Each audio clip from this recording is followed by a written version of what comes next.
దేశ రక్షణలో సరిహద్దులు పాకిస్తాన్ ఉగ్ర మూకలతో పోరాడుతూ అమరుడైన వీర జవాన్ మురళీ నాయక్ అంత్యక్రియలు తీవ్ర భావోద్వేగాల మధ్య జరిగాయి. యుద్దంలో నేలకొరిగిన ఓ అమరుడా, ఇక నీకు సెలవు అంటూ జిల్లా నలుమూలల నుంచి వచ్చిన వేలాది మంది అంతిమ యాత్రలో పాల్గొని కన్నీటి వేడుకలు పలికారు.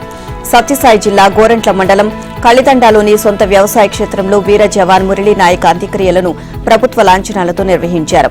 వీర జవాన్ మురళీ నాయక్ పార్థివ దేహంపై ఉప ముఖ్యమంత్రి పవన్ కళ్యాణ్, మంత్రి నారా లోకేష్ పుష్పగుచ్చాలు ఉంచి నివాళులర్పించారు. సెల్యూట్ చేశారు. మురళీ నాయక్ తల్లిదండ్రులను ఓదార్చారు. బోరున విలిపిస్తున్న అతని తల్లిదండ్రులను ఓదార్చారు. పవన్ కళ్యాణ్ వ్యక్తిగతంగా 25 లక్షలు ఆర్థిక సహాయాన్ని ప్రకటించారు. సొంత భూమిలో మురళీ నాయక్ అంత్యక్రియలు నిర్వహించిన నేపథ్యంలో అక్కడ స్తూపం ఏర్పాటుకు నిర్ణయించామని, జిల్లా కేంద్రంలో వీర జవాన్ మురళీ నాయక్ కాంస్య విగ్రహాన్ని ఏర్పాటు చేయిస్తామని డిప్యూటీ సీఎం పవన్ కళ్యాణ్, మంత్రి నారా లోకేష్ హామీ ఇచ్చారు. ఇక గ్రామస్తుల కోరిక మేరకు అమర జవాన్ మురళీ నాయక్ స్వగ్రామం కళితండా పేరును ఇకపై మురళీ నాయక్ తండాగా మార్చనున్నట్లు మంత్రి లోకేష్ హామీ ఇచ్చారు. వీర జవాన్ మురళీ నాయక్ ముఖ్యమంత్రి చంద్రబాబు అంతిమ నివాళులర్పించారు. ఈ మేరకు ఎక్స్ లో ఆయన ట్వీట్ చేశారు. దేశ రక్షణలో ప్రాణాలు అర్పించిన మురళీ కుటుంబానికి ప్రభుత్వం అండగా ఉంటుందని తెలియజేశారు. రాష్ట్ర ప్రభుత్వం తరపున మురళీ కుటుంబానికి 50 లక్షల పరిహారం అందజేస్తామన్నారు. దీంతో పాటు 5 ఎకరాల సాగుభూమి, 300 గజాల ఇంటి స్థలాన్ని కేటాయిస్తామన్నారు. ఆయన కుటుంబ సభ్యులకు ప్రభుత్వ ఉద్యోగం కూడా ఇస్తామని అన్నారు. మురళీ నాయక్ మన మధ్య లేకపోయినా ఆయన చేసిన త్యాగం ఎప్పుడూ మనలో స్ఫూర్తి కలిగిస్తూనే ఉంటుంది అని పేర్కొన్నారు. ఏపీలో నామినేటెడ్ పదవుల భర్తీ కొనసాగుతుంది. తాజాగా 22 కార్పొరేషన్లకు చైర్మన్లను నియమిస్తూ ప్రభుత్వం జాబితా విడుదల చేసింది. ఈ జాబితాలో అమరావతి జాయింట్ యాక్షన్ కమిటీకి చెందిన 2 కీలక పదవులు దక్కాయి. అమరావతి జేఏసీలో చురుగ్గా వ్యవహరించిన రాయపాటి శైలజను ఏపీ మహిళా కమిషన్ చైర్పర్సన్ గా, ఆలపాటి సురేష్ ను ప్రెస్ అకాడమీ చైర్మన్ గా నియమించారు. మొత్తం 22 పదవుల్లో టీడీపీకి 16, జనసేనకి 3, బీజేపీకి 1, అమరావతి జేఏసీకి 2 పదవులు దక్కాయి. టీడీపీ తీసుకున్న 16 పదవుల్లో 8 మంది బీసీలకు అవకాశం ఇవ్వగా మిగిలిన వారు ఇతర సామాజిక వర్గాలకు చెందిన వారు ఉన్నారు. మాజీ మంత్రులు పీతల సుజాత, కేఎస్ జవహర్ కు కార్పొరేషన్ల చైర్మన్ పదవులు దక్కాయి. టీడీపీ ఆరోగ్య విభాగం రాష్ట్ర అధ్యక్షుడిగా ఉన్న శివప్రసాద్ కు కూడా చైర్మన్ పదవి లభించింది. చైర్మన్ గా ఏలూరు జిల్లా టీడీపీ అధ్యక్షుడు, మాజీ ఎమ్మెల్యే గన్ని వీరాంజనేయులు నియమితులయ్యారు. Real estate regulatory authority chairman గా అమరావతి పరిరక్షణ సమితి జేఏసీ చైర్మన్ శివారెడ్డిని ప్రభుత్వం నియమించనున్నట్లు తెలిసిందే. ఆ మేరకు సీఎం చంద్రబాబు నిర్ణయం తీసుకున్నట్లు సమాచారం. వైసీపీ హయాంలో రాజధాని అమరావతి కోసం పోరాడిన శివారెడ్డికి ఈ పదవిని ఇవ్వడం ద్వారా అమరావతి పరిరక్షణ సమితికి న్యాయం చేసినట్లు అవుతుంది అని ప్రభుత్వం భావిస్తోంది. జగన్ నమూనాలో ప్రజలకు సేవ పేరిట తీసుకొచ్చిన వాలంటీర్ల వ్యవస్థ వైసీపీకి ఉపయోగపడితే వాలంటీర్లకు శిక్షణ పేరిట అస్మదీయులకు భారీగా ప్రయోజనం చేకూర్చారు. సర్కారు సొమ్ముతో స్వప్రయోజనాలు పొందేందుకు సరికొత్త దోపిడీకి తెరతీశారు. అధికారికంగా ఈ విషయం బయటకు రాకుండా 274 కోట్లు దోపిడీ చేశారు. రామ్ ఇన్ఫో అనే సంస్థను ముందు పెట్టి వైసీపీకి ఎన్నికల వ్యూహకర్తగా పనిచేసిన ఐపాక్ కు నిధులు మళ్లించినట్లు ఆరోపణలు వస్తున్నాయి. వాలంటీర్ల శిక్షణకు ఎంపిక చేసిన రామ్ ఇన్ఫో శిక్షణ ఇచ్చిందైతే లేదు, కానీ ఆ పేరిట ఆ సంస్థకు సొమ్ములు చెల్లించారు. శిక్షణ కార్యక్రమాలను పరోక్షంగా జగన్ ఆత్మీయ సంస్థ ఐపాక్ ని చేపట్టింది. సర్కార్ చెల్లించిన 274 కోట్లలో సింహభాగం ఐపాక్ టీంకే వెళ్లింది అనే ఆరోపణలు వెలువెత్తుతున్నాయి. ఇదో జగన్ మార్క్ దందాగిరి. చడిచప్పుడు లేకుండా సాగిపోయిన దోపిడీ లోగుట్టుగా తాజాగా బట్టబయలైంది. జగన్ ప్రభుత్వంలో గ్రామ వార్డు సచివాలయాల సిబ్బందికి శిక్షణ, పర్యవేక్షణ, సమన్వయం అనే బాధ్యతను రామ్ ఇన్ఫో అనే సంస్థకు కట్టబెట్టారు.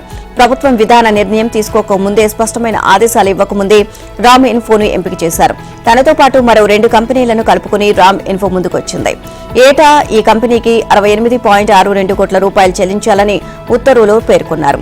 నిజానికి రామ్ ఇన్ఫోకు 2020కి ముందే కాంట్రాక్ట్ ఇచ్చారు. ఆ తర్వాత నింపాదిగా 2021 మే 31న కాంట్రాక్టుకు పరిపాలన అనుమతి, బడ్జెట్ కేటాయింపును ఖరారు చేస్తూ జీవో ఇచ్చారు. ఇక అదే ఏడాది జులైలో ఇచ్చిన జీవో 16లో వాలంటీర్ల శిక్షణ ప్రధాన అంశమని పేర్కొన్నారు. గ్రామ వార్డు వాలంటీర్లకు శిక్షణ పేరిట రామ్ ఇన్ఫోకు 4 ఏళ్లలో కలిపి మొత్తం 274.48 కోట్ల రూపాయలు జగన్ ప్రభుత్వం చెల్లించింది. ఇది ముందే ఫిక్స్ కావడంతో చెల్లింపుల్లో జాప్యం జరగలేదు. అయితే రామ్ ఇన్ఫో ఎక్కడా శిక్షణ ఇచ్చింది లేదు అని ఎంతో మంది వాలంటీర్లు చెబుతున్నారు. శిక్షణకు సంబంధించి ప్రభుత్వం వద్ద ఎలాంటి డేటా కూడా లేదు. కానీ ఏ డేటా ఆ కంపెనీకి 68.62 కోట్ల చొప్పున చెల్లింపులు జరిగిపోయాయి. రామ్ ఇన్ఫో అసలు ఏం చేస్తుందో ఎవరికీ తెలీదు. వాలంటీర్లకు అనధికారికంగా ఐపాక్ ప్రతినిధులు శిక్షణ ఇచ్చారు. జగన్ అధికారంలోకి రాకముందు ఆయన రాజకీయ వ్యూహ ప్రతివ్యూహాలు కార్యక్రమాలు ప్రచార వ్యవహారాలను ఐపాక్ సంస్థ చూసింది. అధికారంలోకి వచ్చిన 6 నెలలకే అవసరాల రీత్యా సృష్టించిన గ్రామ వార్డు సచివాలయాల విభాగాన్ని జగన్ వాడుకున్నారు. ఆ వ్యూహాన్ని అమలు చేసే బాధ్యతను జగన్ తన అస్మదీయ సంస్థ అయిన రామ్ ఇన్ఫోకు అప్పగించారు. అంతా ఓ పద్ధతి ప్రకారం జరిగిపోయింది. ఒకప్పుడు రాష్ట్ర డీజీపీని ఇంటెలిజెన్స్ చీఫ్ ను సైతం నిరీక్షింపజేసిన ధనుంజయ రెడ్డి ఇప్పుడు ఎస్ఐ కానిస్టేబుల్ ఇంటికొస్తున్నారని తెలిసి పరారయ్యారు. చట్టాలు బాగా తెలిసిన ఆయనకు కేసులో నిందితుడిగా ఉన్నప్పుడు దర్యాప్తు అధికారులతో సహా సహకరించాలి అని తెలీదా, విచారణకు రమ్మంటూ నోటీసు ఇస్తే హాజరు కావడం తెలీదా అంటూ బ్యూరోక్రాట్లలో చర్చ జరుగుతోంది. జగన్మోహన్ రెడ్డి నమ్మిన బంటూ కృష్ణమోహన్ రెడ్డి, మాజీ సీఎం కార్యదర్శి ధనుంజయ రెడ్డి, భారతీయ సిమెంట్స్ ఆర్థిక లావాదేవీలు చక్కబెట్టే గోవిందప్ప బాలాజీ కోసం ప్రత్యేక బృందాలు 3 రాష్ట్రాలు వెతుకుతున్నాయి. ఏపీ, తెలంగాణ, కర్ణాటకలో సమాచారం సేకరిస్తున్నాయి. మద్యం కుంభకోణంలో ఈ ముగ్గురిని నిన్న విచారణకు రమ్మంటూ ప్రత్యేక దర్యాప్తు బృందం నోటీసులు జారీ చేసింది. విజయవాడ పోలీస్ కమిషనరేట్లోని 2వ అంతస్తులో ఉన్న సిట్ కార్యాలయానికి రావాల్సిందిగా హైదరాబాద్ లో నోటీసులు అందజేసింది. 3 బృందాలు కృష్ణమోహన్ రెడ్డి ఇంటికెళ్లి ఆయన లేకపోవడంతో కుమారుడి చేతికి ఇచ్చారు. గోవిందప్ప బాలాజీ ఇంటికెళ్లి ఆయన భార్యకు, ధనుంజయ రెడ్డి ఇంట్లో లేకపోవడంతో కుటుంబ సభ్యులకు అందజేసి వచ్చారు. ఇక అప్రమత్తమైన ముగ్గురు మొదట బెయిల్ కోసం హైకోర్టును ఆశ్రయించారు. ఎలాంటి ఉపశమనం లభించలేదు. దీంతో సిట్ అధికారులు ఎప్పుడైనా అరెస్ట్ చేశారు అని భయంతో అజ్ఞాతంలోకి వెళ్లిపోయారు. నోటీసులు తీసుకుని సిట్ విచారణకు రాకపోవడంతో ఆ ముగ్గురి కోసం సిట్ అధికారులు గాలిస్తున్నారు. హైదరాబాద్ లోని పలు ప్రాంతాల్లో ఆచూకీ కోసం ఆరా తీస్తున్నట్లు తెలిసింది. పక్కా సమాచారం లభిస్తే ముగ్గురిని అరెస్ట్ చేసే అవకాశం ఉంది. సత్యసాయి జిల్లా రామగిరి మండలం కొంచెమద్ది హెలిప్యాడ్ కేసులో ప్రధాన నిందితుడు రాప్తాడు వైసీపీ మాజీ ఎమ్మెల్యే తోపుదుర్తి ప్రకాష్ రెడ్డి విచారణ ఇవాళకి వాయిదా పడింది. నిన్న విచారణకు హాజరవుతానని విచారణ అధికారి రామగిరి సీఐ శ్రీధర్ కు తోపుదుర్తి సమాచారం అందించారు. ఉప ముఖ్యమంత్రి పవన్ కళ్యాణ్, విదేశాంగ మంత్రి నారా లోకేష్, హోంమంత్రి అనిత, ఇతర మంత్రులు అగ్నివీర్ వీర జవాన్ మురళీ నాయక్ అంత్యక్రియల్లో పాల్గొనేందుకు జిల్లాకు రావడంతో బందోబస్తులు ఉన్నందున విచారణను వాయిదా వేసినట్లు సీఐ తెలియజేశారు. ఇవాళ ఉదయం సత్యసాయి జిల్లా చెన్నై కొత్తపల్లిలోని పోలీస్ సర్కిల్ కార్యాలయంలో ప్రకాష్ రెడ్డిని విచారించనున్నట్లు తెలియజెప్పారు. మద్యంపై ఏపీ ప్రభుత్వం సర్వే ప్రారంభించింది. మద్యం నాణ్యత, ధరలు, గరిష్ట చిల్లర ధర ఉల్లంఘనపై వినియోగదారుల నుంచి అభిప్రాయాలు స్వీకరిస్తోంది. గతంలో ఐవీఆర్ఎస్ కాల్స్, వాట్సాప్ ద్వారా సమాచారం సేకరించింది. ఇప్పుడు నేరుగా బార్లు, మద్యం షాపుల వద్ద అభిప్రాయాలు వెల్లడించే క్యూఆర్ కోడ్లు ఏర్పాటు చేసింది. ప్రతి బారు, షాపులో కౌంటర్, తాగే ప్రదేశం, బయట గోడలపైన 4 నుంచి 5 చోట్ల క్యూఆర్ కోడ్లను ఎక్సైజ్ సిబ్బంది అతికించారు. వినియోగదారులు ఎప్పుడైనా ఆ క్యూఆర్ కోడ్ను స్కాన్ చేసి అందులో ప్రశ్నావళికి సమాధానాలు ఇవ్వడం ద్వారా అభిప్రాయాలు తెలుసుకోవచ్చు. ఇక వాటి ఆధారంగా మద్యం నాణ్యత, ధరలు, సిబ్బంది ప్రవర్తన తదితర అంశాలపై ప్రభుత్వం చర్యలు చేపట్టనుంది. ఈ సర్వేలో వైన్స్ దుకాణాలకు 5, బార్లకు 3 ప్రశ్నలు పేర్కొంటారు. వాటి కింద అవును, కాదు అనే ఆప్షన్లు ఉంటాయి. వాటిని ఎంపిక చేసిన తర్వాత పేరు, మొబైల్ నంబర్, నియోజకవర్గం, జెండర్, పుట్టిన తేదీ సమర్పించి అభిప్రాయాలను సబ్మిట్ చేయాలి. ఈ సర్వేలో వచ్చే అభిప్రాయాల ఆధారంగా ఎక్సైజ్ శాఖ చర్యలు చేపట్టనుంది. కాగా గతంలో ఐవీఆర్ఎస్ కాల్స్, వాట్సాప్ ద్వారా చేసిన సర్వేలో మద్యంపై సానుకూల అభిప్రాయాలే వ్యక్తమయ్యాయి. అక్కడితో వదిలేయకుండా ఈ సర్వేను కొనసాగించేలా ఈ కొత్త విధానాన్ని ప్రభుత్వం ప్రారంభించింది. మద్యంపై చేపడుతున్న సర్వే విషయంలో వినియోగదారుల నుంచి కొత్త ప్రశ్నలు వస్తున్నాయి. సాధారణంగా అంతా బాగుంటే వినియోగదారులు సర్వేలో పాల్గొనరు. ఏవైనా ఫిర్యాదులు ఉన్నప్పుడే స్పందిస్తారు. ఒకవేళ ఏదైనా షాపులో ఎంఆర్పీ కంటే ఎక్కువ తీసుకున్నారు అని సర్వే ద్వారా వెల్లడిస్తే దానిపై ఎలాంటి చర్యలు తీసుకున్నారు అనే వివరాలు తమకు పంపాలని వినియోగదారులు కోరుతున్నారు. ఎలాగూ వ్యక్తిగత వివరాలు, మొబైల్ నంబర్ అడుగుతున్నందున చర్యల వివరాలు తెలపాలని సూచిస్తున్నారు. భారత్ పాక్ ఉద్రిక్తతల నేపథ్యంలో తిరుమలలో భక్తుల రద్దీ సాధారణంగానే ఉంది. వేసవిలోనూ క్యూ కాంప్లెక్స్ లోని కంపార్ట్మెంట్లు ఖాళీగానే ఉన్నాయి. సాధారణంగా వేసవి సెలవుల్లో ప్రత్యేకించి పరీక్షా ఫలితాలు వెలువడిన వెంటనే మొక్కులు తీర్చుకునే భక్తులతో తిరుమల కొండ కిటకిటలాడుతూ ఉంటుంది. దర్శనానికి భక్తులు వేచి ఉండే వైకుంఠం క్యూ కాంప్లెక్స్ లోని కంపార్ట్మెంట్లతో పాటు క్యూ లైన్లు కిలోమీటర్ల మేర వ్యాపిస్తాయి. ఈ ఏడాది మాత్రం భక్తుల రద్దీ సాధారణంగానే ఉంది. గత ఏడాది ఎన్నికల నేపథ్యంలో మే 1 నుంచి 10వ తేదీ వరకు 7 లక్షలకు పైగా భక్తులు శ్రీవారిని దర్శించుకున్నారు. ఈ ఏడాది కూడా అదే సంఖ్యలో 7,04,000కు పైగా శ్రీవారిని దర్శించుకున్నారు. ఈ ఏడాది వేసవి సెలవుల్లో రద్దీ పెరగకుండా సాధారణంగానే ఉండడానికి పహల్గామ్ ఉగ్రదాడి, యుద్దమే కారణమని టీటీడీ అభిప్రాయపడుతోంది. గత ఏడాది ఎన్నికలు ఉన్న క్రమంలో ఈ ఏడాది వేసవికి రద్దీ విపరీతంగా ఉంటుంది అని టీటీడీ అధికారులు అంచనా వేసినప్పటికీ ఉద్రిక్తతల నేపథ్యంలో సాధారణ రద్దీ నెలకొంది. తిరుమల అత్యంత రద్దీతో కూడుకున్న ప్రదేశం కావడంతో చాలా మంది భక్తులు యుద్ధ పరిస్థితి చక్కబడిన తర్వాత స్వామి దర్శనానికి వెళ్లవచ్చు అనే అభిప్రాయంతో తమ పర్యటనను వాయిదా వేసుకుంటున్నట్లు తెలుస్తోంది. ఈ నెలలో 1-2 తేదీలు మినహా ఏ రోజు కంపార్ట్మెంట్లు పూర్తి స్థాయిలో నిండలేదు. దీంతో కేవలం 7 నుంచి 12 గంటల్లోపే భక్తులు శ్రీవారిని దర్శించుకుని తిరుగు ప్రయాణమవుతున్నారు. నైరుతి రుతుపవనాలు ఈ నెల 13వ తేదీన దక్షిణ అండమాన్ సముద్రం నికోబార్ దీవులు ఆగ్నేయ బంగాళాఖాతంలో ప్రవేశిస్తాయని వాతావరణ శాఖ ప్రకటించింది. ఆ తర్వాత 4-5 రోజుల్లో దక్షిణ అరేబియా సముద్రం, కొమరిన్ ప్రాంతం, దక్షిణ మధ్య బంగాళాఖాతం, అండమాన్లో అన్ని ప్రాంతాలకు విస్తరించనున్నాయి అని తెలిపింది. ఇవాళ 42 నుంచి 43.5 డిగ్రీల మధ్య గరిష్ట ఉష్ణోగ్రతలు నమోదయ్యే అవకాశం ఉందని విపత్తు నిర్వహణ సంస్థ హెచ్చరించింది. శ్రీకాకుళం, విజయనగరం, మాన్యం, కాకినాడ, తూర్పుగోదావరి జిల్లాలో 29 మండలాల్లో తీవ్రంగా, శ్రీకాకుళం, విజయనగరం, మన్యం, అల్లూరి, అనకాపల్లి, తూర్పుగోదావరి, కాకినాడ, కృష్ణా జిల్లాలోని మరో 41 మండలాల్లో వడగాల్పుల ప్రభావం చూపుతాయని తెలిపింది. అలాగే అనంతపురం, సత్యసాయి, కడప జిల్లాలో చెదురుమదురుగా పిడుగులతో కూడిన మోస్తరు వర్షాలు, మిగిలిన జిల్లాలో ఎదురుగాలులతో కూడిన తేలికపాటి వర్షాలు కురిసే అవకాశం ఉంది అని హెచ్చరించింది. కోస్తాలో ఎండ తీవ్రత కొనసాగుతుంది అని వాతావరణ నిపుణులు ఒకరు తెలియజేశారు. ఇవాళ రేపు కోస్తాలో పలుచోట్ల వడగాల్పులు వీస్తాయని పేర్కొన్నారు. ఎల్లుండి నుంచి రాయలసీమ, దక్షిణ కోస్తాలో వర్షాలు పెరుగుతాయని వివరించారు.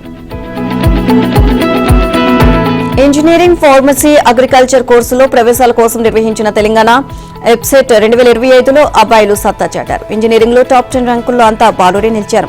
అగ్రికల్చర్, ఫార్మసీలోనూ టాప్ 10లో 9 ర్యాంకులను వారు కైవసం చేసుకున్నారు. సీఎం రేవంత్ రెడ్డి తన నివాసంలో ఎంసెట్ ఫలితాలను విడుదల చేశారు. ఈసారి ఇంజనీరింగ్ ప్రవేశ పరీక్షకు 2,07,190 మంది విద్యార్థులు హాజరు కాగా 1,51,779 మంది ఉత్తీర్ణత సాధించారు. అగ్రికల్చర్, ఫార్మసీలో 81,198 మంది హాజరు కాగా 71,309 మంది విద్యార్థులు అర్హత సాధించారు. రాష్ట్ర ప్రభుత్వం అత్యంత ప్రతిష్టాత్మకంగా నిర్వహించే ఎప్సెట్ 2025 ఫలితాలను సీఎం రేవంత్ రెడ్డి తన జూబ్లీహిల్స్ ప్యాలెస్ నుంచి విడుదల చేయడం అహంభావానికి నిదర్శనము అని మాజీ మంత్రి హరీష్ రావు విమర్శించారు. ఈ చర్య రేవంత్ పాలనా విధానం, విద్యార్థులపై ఆయనకున్న చులకన భావం తెలియజేస్తుందని ఎక్స్ వేదికగా ఆయన పేర్కొన్నారు. గతంలో సీతారామ ప్రాజెక్టుకు నీటి కేటాయింపులు జరగలేదని, ప్రాజెక్టుకు అనుమతులు లేవని మంత్రి ఉత్తమ్ కుమార్ రెడ్డి చేస్తున్న అబద్దపు ప్రచారం పరాకాష్ఠకు చేరుకుంది అన్నారు. రిజిస్ట్రేషన్ల ప్రక్రియను వేగవంతం చేసేందుకు రాష్ట్రంలోని సబ్ రిజిస్ట్రార్ కార్యాలయాల్లో ప్రారంభించిన స్లాట్ బుకింగ్ విధానం ఇవాళ నుంచి మరో 25 సబ్ రిజిస్ట్రార్ కార్యాలయాల్లో అమలులోకి రానుంది. అలాగే జూన్ నెలాఖరుకల్లా రాష్ట్ర వ్యాప్తంగా ఉన్న 144 సబ్ రిజిస్ట్రార్ కార్యాలయాల్లో ఈ విధానాన్ని అందుబాటులోకి తీసుకురానున్నారు. ఈ మేరకు రెవెన్యూ శాఖ మంత్రి పొంగులేటి శ్రీనివాసరెడ్డి ఓ ప్రకటన చేశారు. స్లాట్ బుకింగ్ విధానాన్ని తొలుత 22 సబ్ రిజిస్ట్రార్ కార్యాలయాల్లో ప్రారంభించామని, దశల వారీగా రాష్ట్ర వ్యాప్తంగా ఈ విధానాన్ని అమలు చేస్తామని మంత్రి పేర్కొన్నారు. రద్దీ, పని ఒత్తిడి అధికంగా ఉన్న కార్యాలయాల్లో అదనపు సబ్ రిజిస్ట్రార్లను నియమిస్తున్నామని చెప్పారు. కుత్బులాపూర్లో 2 అదనపు సబ్ రిజిస్ట్రార్లను నియమించామని తెలియజేశారు. ఉప్పల్, మహేశ్వరం, మంచిర్యాల సబ్ రిజిస్ట్రార్ కార్యాలయాల్లో అదనపు సిబ్బందిని నియమించడం ద్వారా స్లాట్ బుకింగ్ అమలు చేస్తున్నామని వివరించారు. ఇక స్లాట్ బుకింగ్ విధానాన్ని దృష్టిలో ఉంచుకుని సబ్ రిజిస్ట్రార్ కార్యాలయాల పరిధిని పునర్వ్యవస్థీకరిస్తున్నామని, అధిక రద్దీ, తక్కువ రద్దీ ఉన్న కార్యాలయాలను గుర్తించి చర్యలు తీసుకుంటున్నామని వెల్లడించారు. ఈ క్రమంలోనే రంగారెడ్డి జిల్లా చంపాపేట, సరూర్ నగర్ పరిధిని విలీనం చేశామని, షాద్ నగర్, ఫారూక్ నగర్ కలిపాము అని, సిద్దిపేట రూరల్ సబ్ రిజిస్ట్రార్లను విలీనం చేశాము అని మంత్రి పొంగులేటి. భారత్, పాకిస్తాన్ల మధ్య కాల్పుల విరమణను ప్రకటించినందుకు విదేశాంగ కార్యదర్శి విక్రమ్ మిస్ట్రీని లక్ష్యంగా చేసుకుని కొందరు సామాజిక మాధ్యమాల ద్వారా విపరీతంగా ట్రోలింగ్ చేయడం ప్రారంభించారు. దీంతో ఆయన తన ఎక్స్ ఖాతాను లాక్ చేసినట్లు సమాచారం. కాగా ఎంఐఎం పార్టీ అధినేత అసదుద్దీన్ ఓవైసీ ఈ అంశంపై ఎక్స్ వేదికగా స్పందిస్తూ ప్రభుత్వం లేదా రాజకీయ నాయకత్వం తీసుకున్న నిర్ణయాన్ని ప్రకటించినందుకు ఆయన్ను బలి చేయవద్దని కోరారు. మిస్రీ దేశం కోసం నిరంతరం శ్రమించే నిజాయితీ పరుడైన దౌత్యవేత్త అని తెలిపారు. కాగా పలువురు బీజేపీ అభిమానులు మిస్ట్రీని లక్ష్యంగా చేసుకుని విపరీతంగా ట్రోలింగ్ చేశారు. ఆయన దేశభక్తిని ప్రశ్నించారు. ఇక ఆయన కుమార్తెను ఉద్దేశించి కూడా అసభ్య పదజాలం ఉపయోగించారు. భారత్, పాకిస్తాన్ మధ్య ఉద్రిక్తతల నేపథ్యంలో ఢిల్లీలోని పలు యూనివర్సిటీలు బీటెక్ 2వ సెమిస్టర్ పరీక్షలను రద్దు చేశాయి. ఆగస్టుకు పరీక్షలను వాయిదా వేశాయి. విద్యార్థులకు సెలవులిచ్చి వారి స్వస్థలాలకు వెళ్లిపోవాలని ఆదేశించాయి. ఏపీలోని ఉమ్మడి కృష్ణా జిల్లాకు చెందిన వందలాది మంది విద్యార్థులు ఢిల్లీలోని పలు యూనివర్సిటీల్లో చదువుకుంటున్నారు. వీరంతా స్వస్థలాలకు రావడానికి రైళ్లలో రిజర్వేషన్ దొరక్క తీవ్ర ఇబ్బందులు పడుతున్నారు. వర్సిటీలోని హాస్టళ్లను కూడా మూసివేయడంతో విద్యార్థుల పరిస్థితి మరింత దారుణంగా ఉంది. ఢిల్లీతో పాటు హర్యానా, చండీగఢ్, పంజాబ్లోని వివిధ వర్సిటీల్లో చదువుకుంటున్న కృష్ణా, ఎన్టీఆర్ జిల్లాల విద్యార్థులు విద్యార్థులది ఇదే పరిస్థితి. కొంతమంది విద్యార్థులు వారి తల్లిదండ్రుల సూచన మేరకు ఏపీ భవన్ కు చేరుకుంటున్నారు. ఏపీ భవన్ లో అధికారులు వసతి కల్పించి భోజనాలు ఏర్పాటు చేస్తున్నారు.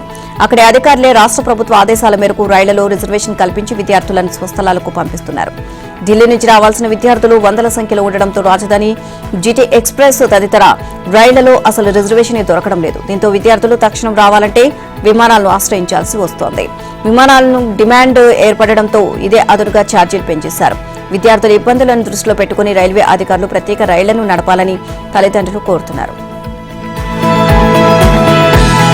తెలంగాణలోని కొన్ని జిల్లాల్లో ఇవాళ రేపు తేలికపాటి నుంచి మోస్తరు వర్షాలు కురిసే అవకాశం ఉందని హైదరాబాద్ వాతావరణ కేంద్రం తెలియజేసింది. రేపు కొన్ని జిల్లాల్లో అక్కడక్కడ భారీ వర్షాలు పడే అవకాశం ఉందని పేర్కొంది. ఆదివారం వరంగల్ జిల్లా వర్ధన్నపేటలో అత్యధికంగా 6, పెద్దపల్లిలో 2.8 సెంటీమీటర్ల వర్షపాతం నమోదైనట్లు వెల్లడించింది. నిజామాబాద్ జిల్లా మెండోరాలో అత్యధికంగా 41.9 డిగ్రీల కనిష్ట ఉష్ణోగ్రతలు నమోదు కాగా వికారాబాద్లో అత్యల్పంగా 39 డిగ్రీల కనిష్ట ఉష్ణోగ్రత నమోదైనట్లు తెలియజేసింది. మిస్ వరల్డ్ 2025 పోటీల్లో పాల్గొంటున్న వివిధ దేశాల సుందరీమణులు ఇవాళ బుద్ధ పూర్ణిమను పురస్కరించుకుని నాగార్జున సాగర్లోని బుద్ధవనాన్ని సందర్శించనున్నారు. ఇక ప్రపంచవ్యాప్తంగా 110 దేశాలకు చెందిన అందగత్తెలు మిస్ వరల్డ్ పోటీలో పాల్గొంటుండగా ఆసియా దేశాల నుంచి వచ్చిన వారు మాత్రం బుద్ధవనం సందర్శనకు వెళ్లనున్నారు. బౌద్ధ మతంపై విశ్వాసం, బుద్ధుని చరిత్ర తెలుసుకోవాలి అని ఆసక్తి గల 30 దేశాలకు చెందిన మిస్ వరల్డ్ పోటీదారులు బౌద్ధ థీమ్ పార్కును, స్తూపంలో బుద్ధుని విగ్రహాల చెంత జరిగే ఆధ్యాత్మిక కార్యక్రమాల్లో పాల్గొంటారు. ప్రత్యేకించి ఆయా దేశాల ఆచారాలు, సంప్రదాయాల ప్రకారం ప్రార్థనలు నిర్వహించనున్నారు. ఇవాళ మధ్యాహ్నం హైదరాబాద్ నుంచి భారీ బందోబస్తు మధ్య పర్యాటక అభివృద్ధి సంస్థ ప్రత్యేక బస్సులో వీరిని నాగార్జున సాగర్ కు తీసుకువెళ్లనున్నారు. మధ్యలో నల్లగొండ జిల్లా చింతపల్లి సమీపంలోని అతిథి గృహం వద్ద కొంతసేపు ఆగుతారు. అక్కడ పర్యాటక సంస్థ విజయ్ విహార్ లో కొంతసేపు విశ్రాంతి తీసుకుని ఫోటో సెషన్ తర్వాత అక్కడి నుంచి నేరుగా బుద్ధవనం చేరుకుంటారు. లంబాడా కళాకారులు మిస్ వరల్డ్ ప్రతినిధులకు సంప్రదాయ నృత్యంతో స్వాగతం పలుకుతారు. ఏ లక్ష్యాలను ఉద్దేశించి ఆపరేషన్ సింధూర్ను చేపట్టామో వాటిని సాధించామని మన త్రివిధ దళాల అధికారులు తెలియజేశారు. అత్యంత అధునాతనమైన సాంకేతికతతో కూడిన పాక్ యుద్ద విమానాలను కూల్చివేయడం, ఆ దేశ రాజధాని ఇస్లామాబాద్ కు సమీపంలో ఉన్న వాటితో సహా పలు కీలక సైనిక స్థావరాలను ధ్వంసం చేయడం ద్వారా పాకిస్తాన్కు భారీ నష్టం చేకూర్చామని వారు వెల్లడించారు. Director general of military operations lieutenant general Rajiv Ghai, director general of air operations air marshal Awadhesh Kumar Bharti, ఇక direction general of naval operations vice admiral A N Pramod, major general S S Sharda, ఇక పహల్గామ్ ఉగ్రదాడి నేపథ్యంలో చేపట్టిన ఆపరేషన్ సింధూర్ కు సంబంధించిన వివరాలను మీడియాకు వెల్లడించారు. మరోవైపు పాక్ ఆక్రమిత కాశ్మీర్ను భారత్ కు తిరిగి ఇవ్వాల్సిందేనని, చర్చలకు ఇదే ప్రధానమని ప్రధాని మోదీ అమెరికా ఉపాధ్యక్షుడు జేడీ వాన్స్ కు తేల్చి చెప్పినట్లు తెలిసింది. పాకిస్తాన్ తమకు ఉగ్రవాదులకు అప్పగించాల్సిందేనని స్పష్టం చేసినట్లు సమాచారం. ఈ మేరకు శనివారం ఉదయం జేడీ వాన్స్, మోదీ మధ్య జరిగిన ఫోన్ సంభాషణ జరిగింది.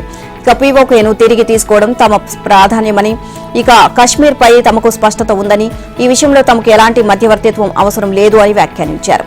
కాల్పుల విరమణను పాక్ ఉల్లంఘించిన నేపథ్యంలో ప్రధాని నరేంద్ర మోదీ ఉన్నత స్థాయి సమీక్ష నిర్వహించారు. ఈ సమావేశంలో జాతీయ భద్రతా సలహాదారు డోభాల్, సిడిఎస్ అనిల్ చౌహాన్, త్రివిధ దళాల ఉన్నతాధికారులు పాల్గొన్నారు. అటువైపు నుంచి తూటా వస్తే ఇటు నుంచి మిసైల్స్ ప్రయోగించాలని సూచించినట్లు ప్రభుత్వ వర్గాలు తెలియజేశాయి. పాకిస్తాన్ నుంచి మరోవారు కాల్పులు జరిగితే తిప్పికొట్టే పూర్తి స్వేచ్ఛను ఆర్మీ చీఫ్ జనరల్ ఉపేంద్ర ద్వివేదికి ఇచ్చినట్లు పేర్కొన్నాయి. ఆ వెంటనే వెస్టర్న్ కమాండ్ పరిధిలోని అందరి కమాండర్లకు ఆ అధికారాలను బదిలీ చేస్తున్నట్లు ప్రకటించాయని వివరించాయి. భారత్ పాకిస్తాన్ మధ్య కాల్పుల విరమణ ఒప్పందంపై 2 దేశాల కన్నా ముందు అమెరికా అధ్యక్షుడు ట్రంప్ ప్రకటన చేయడాన్ని ప్రతిపక్ష కాంగ్రెస్ పార్టీ తప్పుపట్టింది.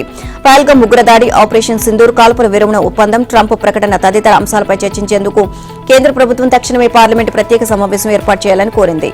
ఈ మేరకు ప్రధాని మోదీకి కాంగ్రెస్ అగ్రనేతలు రాహుల్ గాంధీ, ఖర్గే లేఖలు రాశారు. పార్లమెంటు ప్రత్యేక సమావేశాన్ని తక్షణమే ఏర్పాటు చేయాలి అని, ప్రతిపక్షాల ఏకగ్రీవ అభ్యర్థనను తాను పునరుద్ధరిస్తున్నాను అని అన్నారు. పహల్గామ్ ఉగ్రదాడి, ఆపరేషన్ సింధూర్ తో పాటు కాల్పుల విరమణను తొలుత అమెరికా అధ్యక్షుడు ట్రంప్ ప్రకటించడంపై పార్లమెంట్లో చర్చించాల్సిన అవసరం ఉంది అన్నారు. రాబోయే సవాళ్లను ఎదుర్కొనేందుకు సమిష్టి సంకల్పాన్ని ప్రదర్శించడానికి ఇది ఒక అవకాశమని రాహుల్ తన లేఖలో పేర్కొన్నారు. భారత్ మరో చరిత్ర సృష్టించింది. శత్రు దేశాలను గడగడలాడించిన బ్రహ్మోస్ క్షిపణుల ఉత్పత్తి యూనిట్ ను ప్రారంభించింది. దేశానికి ప్రధానమంత్రిని, రక్షణ మంత్రిని అందించిన నేల నుంచి ఇప్పుడు ప్రపంచంలోనే అత్యంత విధ్వంసకర క్షిపణి బ్రహ్మోస్ ను తయారు చేయనున్నారు. ఉత్తరప్రదేశ్ డిఫెన్స్ ఇండస్ట్రియల్ కారిడార్ లో ప్రారంభించారు. రక్షణ మంత్రి రాజ్నాథ్ సింగ్ ఈ యూనిట్ ను వర్చువల్ గా ప్రారంభించగా యూపీ ముఖ్యమంత్రి యోగి ఆదిత్యనాథ్ పాల్గొన్నారు.